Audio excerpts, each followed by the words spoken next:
friends and welcome to my channel, and we are presenting you the new series that is short and simple series। तो banking के topic के साथ आज शुरुआत करते हैं अपने इस न्यू सीरीज़ की। तो चलिए जान लेते हैं आरबीआई के बारे में। ये बहुत इंपॉर्टेंट क्वेश्चन बन जाता है अगर आपको किसी बीकॉम एंट्रेंस का एग्ज़ाम देना है, एमकॉम एंट्रेंस का एग्ज़ाम देना है, नेट जेआरएफ का देना है, कॉमर्स का, मैनेजमेंट का। तो ये क्या है? आरबीआई हमारा सेंट्रल बैंक है, हमारी कंट्री इंडिया भारत का हमारा ये सेंट्रल बैंक है। ये कब स्थापित हुआ था, स्टैब्लिश कब हुआ था? 1 अप्रैल 1935 में ये स्टैब्लिश हुआ था। कितने कैपिटल के साथ स्टैब्लिश हुआ था? ₹5 करोड़, 5 करोड़ के साथ इसकी इस्टेब्लिशमेंट हुई थी। ये नेशनलाइज हो गया था 1 जनवरी 1949 को, 1 जनवरी 1949 को। कैसे?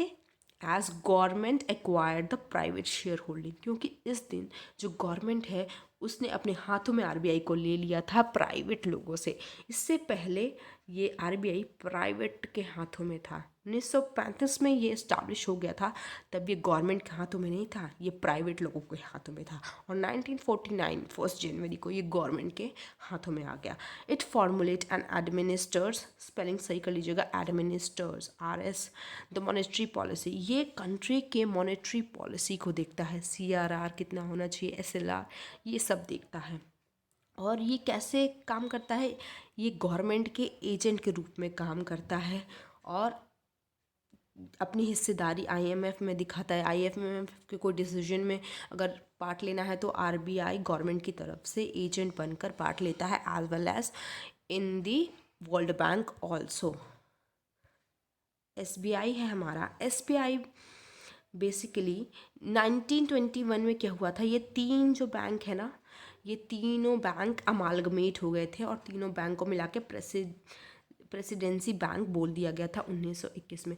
फिर 1921 में यही बैंक जाके जब इसकी नेशनलाइजेशन हुई 1955 में, तो इसका नाम प्रेसिडेंसी बैंक से चेंज होकर SBI कर दिया गया। तो SBI को ही पहले प्रेसिडेंसी बैंक कह सकते हैं कि कहा जाता था।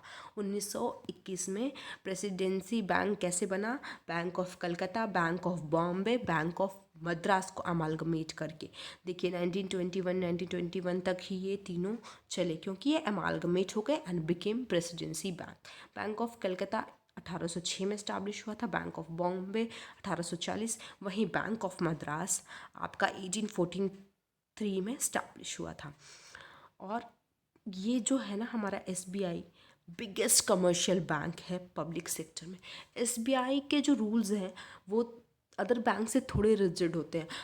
और सबसे मुझे इसका क्या अच्छा लगता है कि आप जब इसके ATM में जाते हो ना, पैसा निकालते हो आप, तो ये OTP मांगता है, जिससे क्या होता है कि ATM की ट्रांजैक्शन सेफ हो जाती है। और मैं अगर मैंने ATM यूज़ किया तो उसमें ऐसा प्रोसेस नहीं था। तो मुझे SBI की ये चीज़ बहुत अच्छी लगी।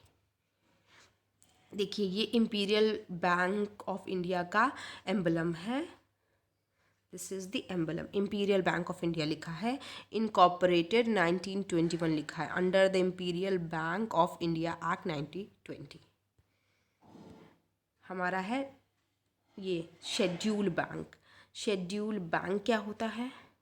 Scheduled bank are those bank which are mentioned in the second schedule। जो सेकेंड शेड्यूल RBI एक्ट 1934 के सेकेंड शेड्यूल में जो बैंक मेंशन है उन्हें शेड्यूल बैंक कहा जाता है। और ये अगर आपको शेड्यूल बैंक बनना है तो आपके पास पेड अप कैपिटल 5 लाख होनी चाहिए, तभी आप एक शेड्यूल बैंक कहलाएंगे। तो ये थी हमारी शॉर्ट एंड सिंपल सीरीज़। कैसी लगी कमेंट में बताना ना भूलिएगा। Till then bye bye, and please ask your doubt in the comment section.